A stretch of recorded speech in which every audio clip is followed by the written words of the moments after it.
Hello everyone, this is Suman Parashar and you are watching my channel Maths से।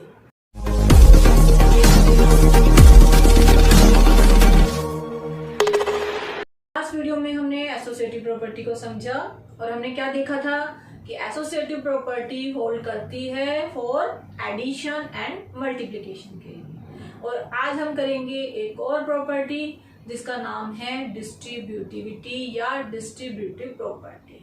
और ये property hold करती है मल्टीप्लिकेशन एंड एडिशन और मल्टीप्लिकेशन एंड सब्ट्रैक्शन में। आइए इसको समझते हैं। डिस्ट्रीब्यूटिव प्रॉपर्टी को हम दो पार्ट्स में डिवाइड कर लेते हैं।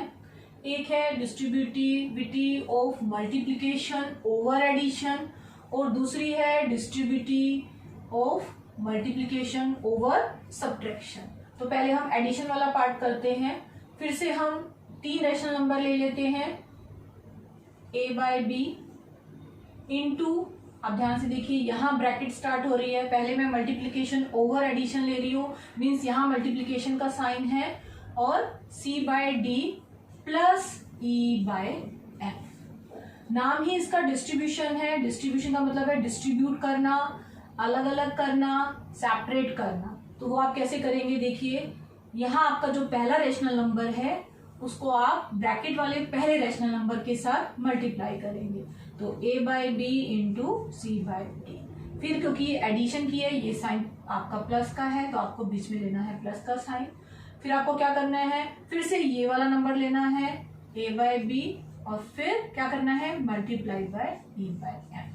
मीन्स जैसे आप ब्रैकेट ओपन करते आए हैं वैसे ही करना है। आपको a बाय बी को 1 बाय 1 दोनों रेशनल नंबर से मल्टीप्लाई करना है। पहले इसको c बाय डी से किया, फिर आपको e बाय एफ से करना है। मेन चीज है ये साइन बीच का, जो साइन यहाँ है वही आपको यहाँ लेना है। मीन्स एडिशन है तो एडिशन, सब्ट्रैक्शन है तो सब्ट्रैक्शन। इसको और अच्छे से समझना है तो फिर से हम अपना एक एग्जाम्पल ले लेते हैं। वही एग्जाम्पल जो हम लास्ट वीडियो में लेके चले हैं। a by B half, c by D हमने लिया 1 बाय 3 और e बाय एफ हमने लिया 2 बाय 3। ठीक है, तो हम फिर से लेफ्ट हैंड साइड से शुरू करेंगे। a by B into C by D plus e by F किसके इक्वल होना चाहिए। जैसे हम ब्रैकेट ओपन करते हैं, पहले इसको इस नंबर से मल्टीप्लाई करेंगे, a बाय बी को c बाय डी से प्लस a बाय बी को e बाय एफ से। तो लेफ्ट हैंड साइड में ये है, यहाँ हम सब्स्टिट्यूट करेंगे a by B half, c by D 1 by 3, अब बीच में है प्लस का साइन। फिर से हम इसको सॉल्व करेंगे तो आपको मिलता है यहाँ -1 बाय 3। आप इनको मल्टीप्लाई करेंगे तो आपको मिलेगा -1 बाय 6। तो आपकी लेफ्ट हैंड साइड क्या आई, -1 बाय 6। अब हम राइट हैंड साइड में भी चेक करेंगे कि हमें -1 बाय 6 मिलता है कि नहीं। फिर से हम a बाय बी की value into C by D minus a by B into e by F. आपको सिंपल मल्टीप्लिकेशन करनी है, न्यूमरेटर को न्यूमरेटर से, डिनोमिनेटर को डिनोमिनेटर से। तो आपको ऐसा मिलता है। यहाँ आप एलसीएम लीजिए, फिर से 1 माइनस 2 आपको मिला -1 बाय 6। मीन्स आपकी राइट हैंड साइड और लेफ्ट हैंड साइड इक्वल आ गई। तो आप बोल सकते हैं कि डिस्ट्रीब्यूटिविटी होल्ड्स फॉर मल्टीप्लिकेशन किसके साथ, ओवर एडिशन, और दूसरा कौन सा है मल्टीप्लिकेशन ओवर सब्ट्रैक्शन। एक्सरसाइज 1.1 की फर्स्ट क्वेश्चन को करने से पहले हम वापस एक बार डिस्ट्रीब्यूटिव प्रॉपर्टी को समझ लेते हैं। देखिए distributive property a by B c by D plus e by F. और ये किसके इक्वल होता है, मैंने आपको पहले भी कई बार बोला है, आपको पहले इसको इससे मल्टीप्लाई करना है, देन बीच का साइन लेना है, देन फिर से इसको सेकेंड नंबर से मल्टीप्लाई करना है। तो a by B into C by D plus a by B into e by F. ये मैंने आपको फिर से क्यों बताया है। अब आपको क्या करना है, राइट हैंड साइड को देखना है और आप क्या देख रहे हैं, अगर राइट से आपको लेफ्ट साइड पे जाना है मीन्स आपको पहले ये दिया हुआ है और आपको इस स्टेप पे जाना है तो आप क्या करेंगे? तो आपको क्या करना है, अगर आप इन दो टर्म्स को ध्यान से देखिए यहाँ दो टर्म है, ये 1 और ये 2। कैसे पता चला? जो ये प्लस का साइन है ये इनको दो टर्म्स में डिवाइड कर रहा है, जहां तक मल्टीप्लाई होता है वो एक ही टर्म है, बीच में प्लस का या माइनस का साइन आ जाता है तो वो दूसरी टर्म हो जाती है। तो मीन्स आपको अब देखना है यहाँ कॉमन फैक्टर क्या है, क्या रैशनल नंबर है जो कॉमन आ रहा है। तो यहाँ मुझे a/b और a/b दोनों में नजर आ रहा है, तो आप इसको ऐसे कॉमन लेंगे, ठीक है। अब a/b को छोड़ के फर्स्ट टर्म में आपके पास बचा c/d, बीच में जो साइन है वही रखना है।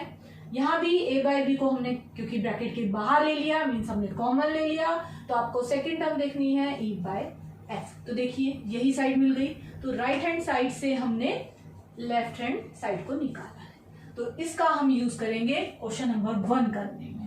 अब आते हैं क्वेश्चन नंबर 1 के फर्स्ट पार्ट पे। यहाँ पे सबसे पहले हमें देखना है कितनी नंबर ऑफ टर्म्स है। देखिए ये 1, बीच में प्लस का साइन आ रहा है तो ये सेकेंड टर्म है, फिर माइनस का साइन आ रहा है तो ये थर्ड टर्म है, क्योंकि यहाँ मल्टीप्लाई हो रहा है। जो मल्टीप्लाई होते हैं वो एक ही टर्म बनाते हैं और प्लस माइनस के साइन से वो अलग अलग टर्म हो जाती हैं। तो हमारे पास 3 टर्म्स है। अब हमें इसको सॉल्व करना है। सॉल्व करने के लिए सबसे पहले आपको क्या करना है, देखिए यहाँ पे डिस्ट्रीब्यूटिव प्रॉपर्टी में हम कॉमन लेने की जो बात बोल रहे हैं कि a/b कॉमन है, तो वो कॉमन लेने के लिए आपको ये देखना है कि किन दो टर्म्स में वो कॉमन आ रहा है। तो देखिए यहाँ हमारा 3/5 फर्स्ट टर्म में है और थर्ड टर्म में है। सेकेंड टर्म में 3/5 का फैक्टर नहीं है, तो हम क्या करेंगे, हम इसको रीअरेंज करेंगे। कैसे? 2/3 इंटू 3/5, फिर ये सेकेंड टर्म और थर्ड टर्म को हम इंटरचेंज कर लेते हैं। तो थर्ड टर्म हम पहले लिख रहे हैं विद साइन, माइनस साइन है इसका, और सेकेंड टर्म को हम लास्ट में लिख देते हैं। यहां हमने कौन सी प्रॉपर्टी का यूज किया? कम्यूटेटिव। कम्यूटेटिव प्रॉपर्टी में हम क्या करते हैं, उनकी पोजीशंस को इंटरचेंज करते हैं। तो आपको साइड में आपको क्या मेंशन कर देना है, कम्यूटेटिव प्रॉपर्टी यहां हमने यूज किया।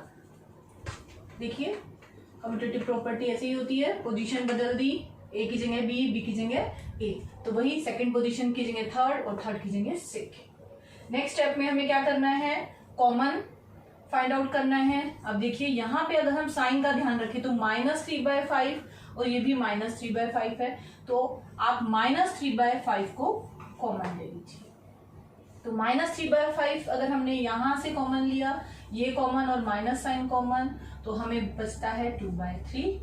इधर भी ये माइनस और 3/5 अगर आपने कॉमन लिया, माइनस साइन कॉमन लिया, तो यहाँ बचा प्लस का साइन और इधर से बचा है 1/6 ब्रैकेट क्लोज। फिर 5/2 को आपने एज इट इज लिख देना। तो यहाँ हमने क्या कॉमन लिया, -3/5। आपको ध्यान में रखना है कि माइनस अगर कॉमन लिया जाता है तो ये साइन चेंज हो जाता है, इसीलिए ये माइनस साइन प्लस साइन में चेंज हो गया। नेक्स्ट स्टेप क्या है, नेक्स्ट स्टेप होती है ब्रैकेट को सोल्व करना है। ब्रैकेट को सोल्व कैसे करते हैं, डिनोमिनेटर को सेम बनाना है। यहाँ 3 है, यहाँ 6 है, 3 2 जा 6 मीन्स की हम अगर इसको 2/3 को 2 से मल्टीप्लाई और डिवाइड कर दे तो यहाँ पे डिनोमिनेटर 6 हो सकता है, तो इसको बोलते हैं डिनोमिनेटर सेम बनाना। नेक्स्ट स्टेप में क्या करना है आपको, यहाँ मल्टीप्लाई करेंगे 4 6 और ये हुआ 1/6। 5/2 को एज इट इज रखना है। देखिए डिनोमिनेटर सेम हो गया, बाहर -3/5 है, आप 6 को ऐसे लिख सकते हैं, 4 + 1 यहाँ न्यूमरेटर में, प्लस का 5/6। नेक्स्ट स्टेप में क्या होगा, नेक्स्ट स्टेप में हो जाएगा -3/5 ब्रैकेट में 4 + 1 5 और ये है 5/6 और साथ में है +5/2। तो हमें क्या मिला, -3/5 इंटू 5/6 प्लस 5/2। मल्टीप्लीकेशन है, क्रॉस में ऊपर नीचे कट कर सकते हैं, 5 से 5 कैंसिल, 3 से 6, 3 2 जा 6, तो बचा -1/2। ये साइन का आपको ध्यान रखना है, ये साथ में रहेगा, प्लस 5/2। फिर से बीच में प्लस का साइन आया, मीन्स आपको फिर से एलसीएम लेना है। यहाँ ऑलरेडी डिनोमिनेटर सेम है, तो -1 + 5 और ये होता है 5 माइनस 1 दैट इज 4/2, 4/2 हुआ 2, तो इसका आंसर है। अब हम करेंगे फर्स्ट क्वेश्चन का सेकंड पार्ट। यहाँ पे भी आपके पास 3 टर्म्स हैं, देखिए 1 2 3, जहां जहां साइन आ रहे हैं वहां से हम सेपरेट करते हैं टर्म्स को। फिर हमें देखना है कि किन टर्म्स में से हम कॉमन ले सकते हैं। देखिए ये 2/5 यहाँ है और लास्ट वाले टर्म में है, फिर से मिडल टर्म में 2/5 कॉमन नहीं आ सकता, तो हम क्या करेंगे, इन दोनों को इंटरचेंज करेंगे। इंटरचेंज करने का मतलब क्या है, उसमें हम कम्यूटेटिव प्रॉपर्टी लगाएंगे। तो आपको थर्ड टर्म को पहले लेना है 1/14 इंटू 2/5 और सेकेंड टर्म को लास्ट में लेना है। ये हुआ फर्स्ट स्टेप, और यहाँ पे हमने कौन सी प्रॉपर्टी का यूज किया, कम्यूटेटिव प्रॉपर्टी। नेक्स्ट स्टेप में क्या करना है, देखिए 2/5 कॉमन आ रहा है, क्या बचा यहाँ पे 2/5 कॉमन ऐसे, तो यहाँ बचा 3/7, बीच में प्लस का साइन, और सेकेंड टर्म में से 1/14, last term as it is लिखनी है। और यहाँ कौन सी प्रॉपर्टी है, इसको बोलते हैं डिस्ट्रीब्यूटिव प्रॉपर्टी। लास्ट क्वेश्चन में भी आपको इस स्टेप में ये डिस्ट्रीब्यूटिव प्रॉपर्टी मेंशन करना है। जो हमने फर्स्ट पार्ट किया उसमें भी जब आप कॉमन लेते हैं तो आपको मेंशन करना है कि वो हमने डिस्ट्रीब्यूटिव प्रॉपर्टी से कॉमन लिया है। अब नेक्स्ट स्टेप में क्या करना है, ब्रैकेट को सॉल्व करना है। ब्रैकेट को सॉल्व करना है तो आपको डिनोमिनेटर सेम बनाना है क्योंकि एडिशन करना है। तो यहाँ पे फिर से आपको 2 से मल्टीप्लाई डिवाइड करना है ताकि यहाँ भी 14 मिल जाए डिनोमिनेटर में, इधर भी 14 है। और ये इजीली कैसे कर पाए, क्योंकि 7 के टेबल में 14 आता है। इधर से आप क्या कर सकते हैं, देखिए आप चाहे तो कट कर सकते हैं, 3 2 जा 6, तो यहाँ क्या बचा 1/4। अब साइड बाय साइड ये काम भी करते हैं, क्या करना है 3 2 जा 6, 7 2 जा 14। यहाँ इस ब्रैकेट को हमें सिंप्लीफाई करना है, कैसे करेंगे, 2/5 ब्रैकेट में क्या है 14 एलसीएम, और यहाँ बचा -6 + 1, और माइनस में है 1/4, सो 2/5 यहाँ पे सोल्व करके क्या मिलेगा -5/14 -1/4। ये एक टर्म है तो यहाँ हम ऐसे कट कर सकते हैं, 5 से 5, 2 से 14 गया, यहाँ बचा 7, तो आपको क्या मिलेगा, ये माइनस साइन भी रह गया, -1/7 -1/4। इसको फर्दर सिंप्लीफाई करना है, -1/7 -1/4। अब यहाँ पे हमें फिर से एलसीएम लेना है, 7 और 4 को मल्टीप्लाई करेंगे तो क्या आएगा 28। ठीक है, क्योंकि 7 प्राइम नंबर है और प्राइम नंबर में कुछ भी कॉमन नहीं हो सकता 4 के साथ, इसलिए दोनों को मल्टीप्लाई किया। एलसीएम लेना है, वो आया 28, मीन्स हमें दोनों के डिनोमिनेटर को 28 बनाना है। तो -1/7 इसको हम कैसे बनाएंगे 28, 4 से मल्टीप्लाई और डिवाइड करके। ऐसे ही 1/4 को कैसे बनाएंगे 7 से मल्टीप्लाई डिवाइड करके। तो हमें क्या मिला -4/28, और यहाँ मिला -7/28। अब 28 एलसीएम आ गया, -4 -7, और 7 और 4 को क्योंकि दोनों माइनस साइन में है हम ऐड करेंगे तो आएगा -11/28, और ये इसका आंसर हो जाता है। अब हम इसी एक्सरसाइज का करेंगे क्वेश्चन नंबर 6। इसमें आपको बोला गया है multiply 6/3 by the reciprocal of -7/16। तो जैसा जैसा बोला है आपको वैसा ही करना है। क्या करेंगे हम 6/13 को मल्टीप्लाई करना है, किससे, -7/16 का रेसिप्रोकल होगा 16/-7। तो आप इसको सिंप्लीफाई करेंगे, यहाँ देखिए 16 को 6 से करेंगे तो क्या आएगा 96, और 13 को 7 से करेंगे तो आपको आएगा 91, यहाँ माइनस का साइन है तो आपका आंसर आया -96/91। नेक्स्ट क्वेश्चन है कि क्या आप ऐसे मल्टीप्लाई करें और ऐसे मल्टीप्लाई करें तो इसमें कोई प्रॉपर्टी आपको नजर आ रही है। सबसे पहले मैंने आपको क्या बताया था, यहाँ आपके पास 3 रेशनल नंबर्स हैं और आपको पता है कि 3 रेशनल नंबर्स में आपको एसोसिएटिव प्रॉपर्टी होती है और डिस्ट्रीब्यूटिव प्रॉपर्टी होती है। यहाँ पे जो साइन है वो है मल्टीप्लिकेशन का, दोनों साइन मल्टीप्लिकेशन के हैं।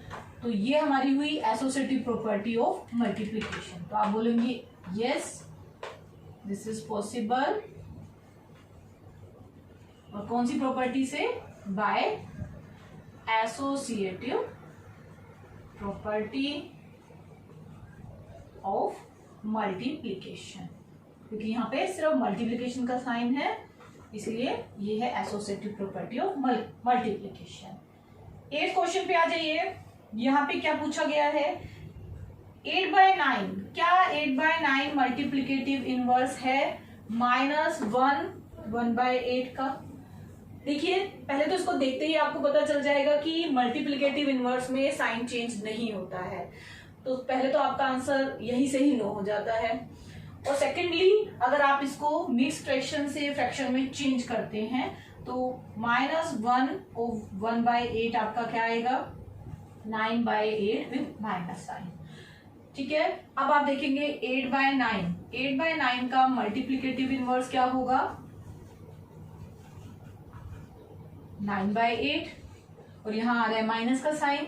एक बार आप ऐसे सॉल्व करके भी दिखा सकते हैं, तो हम बोलेंगे no, it is not the multiplicative inverse of 8/9 is not the multiplicative inverse of -1/8। अब हम करते हैं क्वेश्चन नंबर 9। इसमें आपको बोला गया है 0.3, क्या 0.3 मल्टीप्लिकेटिव इनवर्स है 3/1/3 का? तो सबसे पहले आप मिक्स फ्रैक्शन को लीजिए और इसको चेंज कीजिए अपने इम्प्रॉपर फ्रैक्शन में। तो ये हुआ 3 3 जा 9 + 1 10/3। अब 10/3 का मल्टीप्लिकेटिव इनवर्स निकालेंगे हम, तो क्या होता है 10/3 का मल्टीप्लिकेटिव इनवर्स? होगा 3/10 इज 3/10, और 3/10 को आप 0.3 लिख सकते हैं डेसिमल फॉर्म में, और वही यहाँ पे दिया हुआ है, तो आप बोलेंगे yes 0.3 is it's multiplicative inverse. चलिए अब करते हैं question number 10 and question number 11। Question number 10 में आपसे क्या पूछा गया है?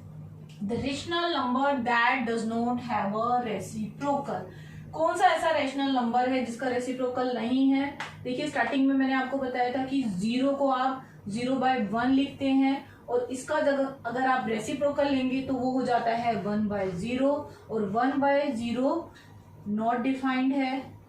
इट मीन्स कि 0 एक ऐसा नंबर है जिसका कोई रेसिप्रोकल नहीं होता, तो इसका आंसर होगा 0। सेकेंड है the rational number that are equal to their reciprocals. ऐसे रेशनल नंबर्स बताने हैं जो अपने रेसिप्रोकल के इक्वल हों। 1 का रेसिप्रोकल 1/1 करेंगे, रेसिप्रोकल करेंगे तो यही आएगा। -1 का भी रेसिप्रोकल 1/-1 मीन्स -1 का -1 और 1 का 1 रहेगा। तो यहाँ पे 2 नंबर क्या आएंगे जिनके रेसिप्रोकल सेम है, वही है, वो है 1 और -1। थर्ड में आपसे पूछा गया है the rational number that is equal to its negative. तो फिर से आप 0 पे आ जाइए, क्योंकि 0 का नेगेटिव कुछ भी नहीं होता है, 0 ही होता है। -0 को हम 0 ही बोलते हैं, तो फिर से इसका आंसर 0 होगा। अब हम करेंगे क्वेश्चन नंबर 11, जिसमें आपको फिलअप्स करने हैं। तो अभी हमने जैसे 0 के बारे में पढ़ा कि ना तो इसका कोई रेसिप्रोकल होता है ना इसका कोई नेगेटिव होता है। तो 0 has dash reciprocal means no reciprocal, कोई भी रेसिप्रोकल इसका नहीं होता। सेकंड में the numbers dash and dash are their own reciprocal, ये भी हमने सेकंड पार्ट में किया फर्स्ट क्वेश्चन के। 1 और -1 ऐसे नंबर हैं जो अपने खुद के ही रेसिप्रोकल हैं। तो the number dash and dash are their own reciprocal means 1 and -1। अब आपसे पूछा गया है रेसिप्रोकल ऑफ -5, साइन साथ में रखना है रेसिप्रोकल में, तो -1/5। और अगर 1/x का रेसिप्रोकल पूछा गया हो और यहाँ कंडीशन है x not equals to 0 means कि डिनोमिनेटर 0 नहीं होना चाहिए, बिकॉज ये नॉट डिफाइन होता है। तो 1/x का रेसिप्रोकल आपसे पूछा गया है, तो वो होता है x। नेक्स्ट में पूछा गया है product of two rational numbers is always a. कोई भी दो रेशनल नंबर्स को अगर हम मल्टीप्लाई करते हैं तो हमें क्या मिल गया, एक नया रेशनल नंबर मिल गया, तो उसको बोलते हैं ऑलवेज ए रेशनल। लास्ट में the reciprocal of positive rational number. देखिए यहाँ ये हमने किया था, माइनस का लिया तो माइनस में रेसिप्रोकल आया, प्लस में लेते हैं तो प्लस में ही आता है। मीन्स कि अगर आपके पास पॉजिटिव रेशनल नंबर है तो उसका रेसिप्रोकल भी पॉजिटिव होगा।